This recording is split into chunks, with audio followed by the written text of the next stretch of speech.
Iintayin ko muna yung legal, pero ayokong inaakusahan ng Senado na hindi nagiging patas, depende kung pipirma o hindi. Kali mag-request Senator Amy para doon sa panibago na sabina, hindi niyo yun actionan hanggat walang Hanggang recommendation. wala pang rekomendasyon yung legal dahil nasa parehong sitwasyon yun. Madamay pa yung Well, wala ako nakikitang away sa pagitan nila. Ang nakikita ko ay hindi pagkakasundo kaugnay sa isang issue o bagay. May kinalaman man yun sa politika o sa kanilang trabaho bilang Pangulo at bilang miyembro ng Senado.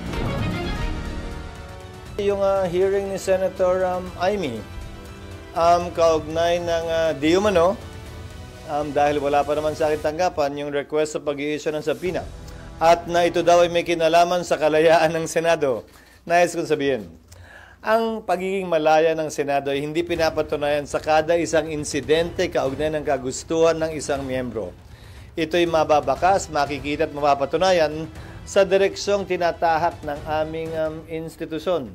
Nasabi ko na kanina, at alam na rin niya yun, na dahil sa pag-invoke ng executive privilege na sang-ayon sa mga naging desisyon ng Korte Suprema, ay minabuti ko na ito'y i-refer sa legal ng Senado para sa gayon ay matiyak na ang aming gagawing hakbang ay hindi makakadagdag ng gulo at hindi maglilikha ng constitutional crisis. Dahil sa dulo, anumang compulsory process na i-issue ng Senado na hindi kayang ipatupad ng Office of the Sergeant at Arms, siyempre hihiling ng tulong yan sa tanggapan ng Philippine National Police. Paano mo ipapatupad yon kung hindi sumasang-ayon ng executive doon? Yan ang simulain at bahagi ng tinatawag nating constitutional crisis na hindi ko papayagang mangyari o makadagdag pa sa kasalukuyang mga problemang kinakaharap ng ating bansa. Tinanong niyo ako kanina, sang-ayon ba sa pagkakaroon ng pagkakaunawaan o mas pagkakahiwa-hiwalay natin ang pagdinig na ito? Tingin ko yung pagdinig hindi.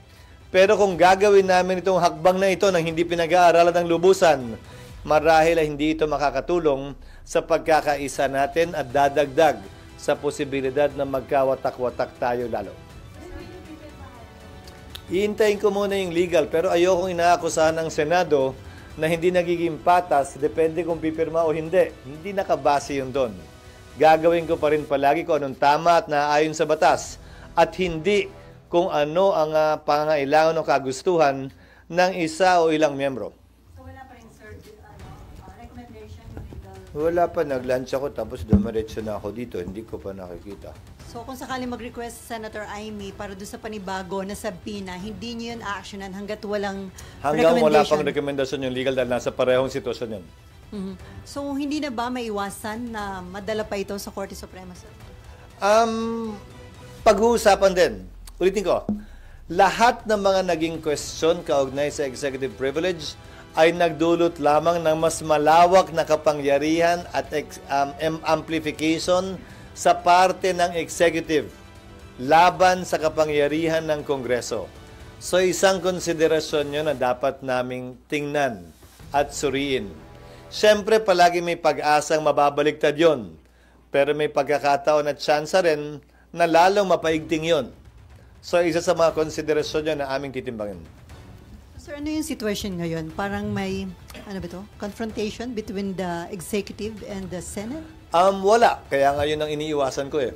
Kasi klaro naman yung batas kaugnay ng executive privilege. Pero imbis na mag-abogado nga ako sa sarili ko, nirefer ko na sa mga ibang abogado pa para hindi masabing sarili kong opinion lamang ito. So, sir, the mere fact na may panibagong pinapasabina, dapat bang bilisan na ng legal team ninyo yung recommendation? Hindi. Anumang bagay na minadali mo, baka sa dulo, mas masama ang kalabasan. Gawin nila ng tama ang kanilang trabaho na ayon sa kompletong pag-aaral at research. Yun ang mas importante sa akin.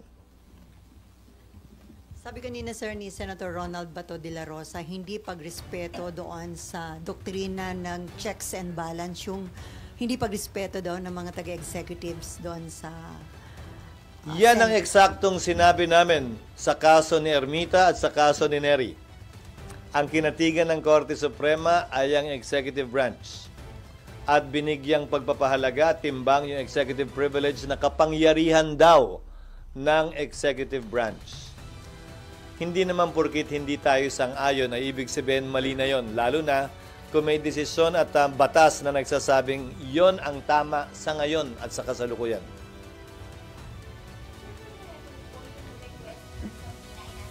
Wala pa.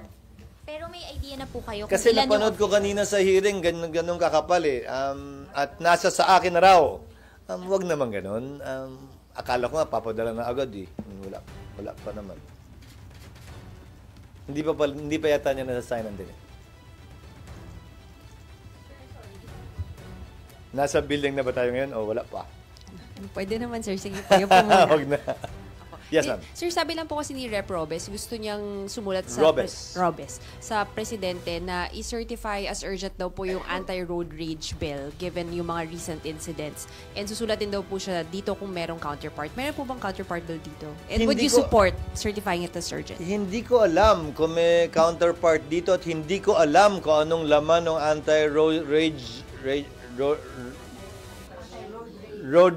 bill. At kung anong pinagkaiba nito sa murder in relation to the penalties that may be imposed. Dahil yung huling road rage incident sa Antipolo, sinampahan na ng kasong murder yung bumarel. So anong pinagkaiba ng road rage bill na ito? Paano niya mapapadali? Paano niya mapapabilis? O paano niya maliliwanag pa yung krimen kung sakasakali? Sir, last na lang po, Sir, new Yes, Senate building. Pinirmahan ko na yung DAED, Detailed Architecture and Engineering Design, nung isang araw. Ito ang kauna-unahang pagkakataon, wag niyo akong tanungin kung bakit, na nagkaroon ng DAED ang building na ito, na dapat sana ay meron na bago pa man simulan ang building construction ng anumang building. But finally, meron na para tong roadmap, ika nga, hindi lamang plano, pero detailed nga, yung unang D, detalyadong plano na ito ng building. At ngayon na namin, sa pamamagitan ng pagbibid ng mga amounts na kailangan gawin, trabahong kailangan gampanan, kung ano magiging suma total nito sa mga susunod na linggo. Dahil nga, meron ng kompletong plano hanggang sa matapos yung building na pinirmahan ko, pinirmahan ng DPWH, pinirmahan ng contractor doon sa mga may pending pang trabaho at pinirmahan ng mga consultant at eksperto na kinuha ng Senado. So next week, hopefully, kung gusto niyo sumama, magsa-ceremonial signing din kami noon kasama ng mga stakeholders upang sa gayon ay maisa formal ito at para makita nyo na rin siguro kung nasa ang stage na nga ba ito para maniwala kayo pag sinabi kong hindi pa kaya sa kasalukuyang taon. Doesn't mean na kung hindi nasunod yung kagustuhan ng isang member, parang hindi na yung kalayaan ng Senate. Are you hoping ba na kung may away man between Senator Amy at saka ang presidente, wag nang madamay pa yung Senate? Well, wala ako nakikitang away sa pagitan nila. Ang nakikita ko ay hindi pagkakasundo kaugnay sa isang issue o bagay. May kinalaman man yun sa politika o sa kanika nilang trabaho bilang Pangulo at bilang miyembro ng Senado. Hindi sa ayaw kong madamay ang institusyon. Pero bilang tagapangulo ng Senado, gagawin ko ang aking trabaho at gagampanan ko ng naaayon sa batas at naaayon sa tingin kong kinakailangan ng ating bansa at ng institusyong ito. Hindi depende sa kagustuhan lamang nagkataon ng isa o dalawang hearing o isa o dalawang miyembro ng Senado. Pero I will reach out to them in order to explain the legal situation with respect to the invocation of executive privilege na hindi ito simpleng pagdadahilan lamang. Gaya ng sinabi ko sa inyo kanina, hindi ko tinatanggap din yung sub judice argument ni Executive Secretary Bersamin. Maliwanag ang mga desisyon ng Korte Suprema niyan. Hindi pwedeng pigilan ang pagdinig ng Senado o ng Kongreso for that matter dahil may pending case. Subalit, yung invocation ng executive privilege, yan ay naaayon sa batas. Magre-reach out, it means kakausapin mo sila, sir, sina Senator Amy. Kakausapin ko sila matapos ito siguro, matapos kong matanggap yung kanilang request. Hindi para pigilan o sabihan sila kaugnay sa dapat o hindi nila dapat gawin. Pero para marahil ipaliwanag yung sitwasyon at direksyong tinatahak ko bilang tagapangulo ng Senado at mga rason kung bakit ko gagawin o di gagawin ang isang partikular na bagay. I think I owe that much to them. Sir, another question po.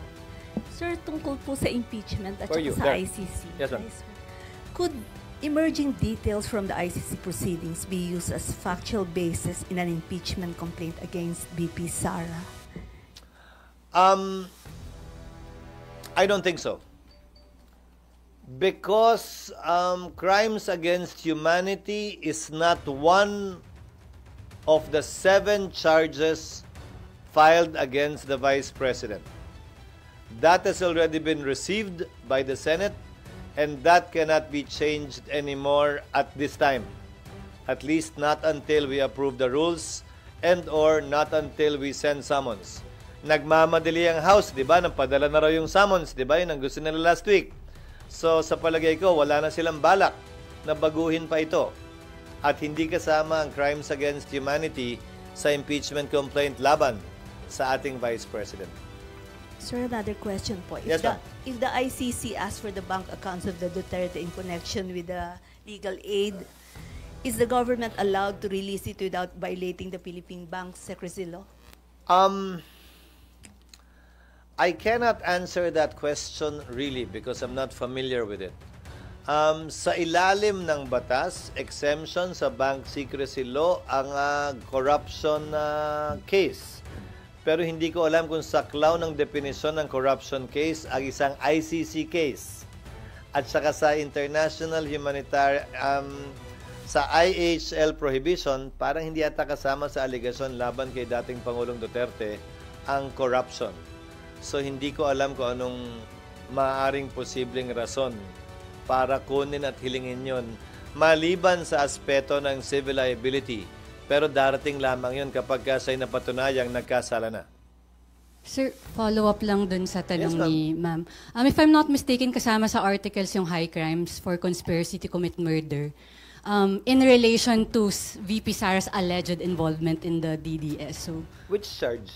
sa articles of impeachment, sir, Which one yan? I think 5 or something like that. Nasa baba po, Alam high ko crimes in-allege nila yung other high crimes. I believe kasama po na yung alleged involvement daw sa DDS. Really? Kasi hindi ko pa nga nababasa eh. Nasa So- rules pa lang kami kasi. So, Actually, sir, nabasa ko na, hindi pa lang ganun kalalim pa. I don't know. Again, this case is totally different from that one. This is a case against the former president that's pending with ICC. So I don't see any reason how or why any evidence presented there would be relevant as against the vice president unless she herself would be one of the respondents in that case. Okay?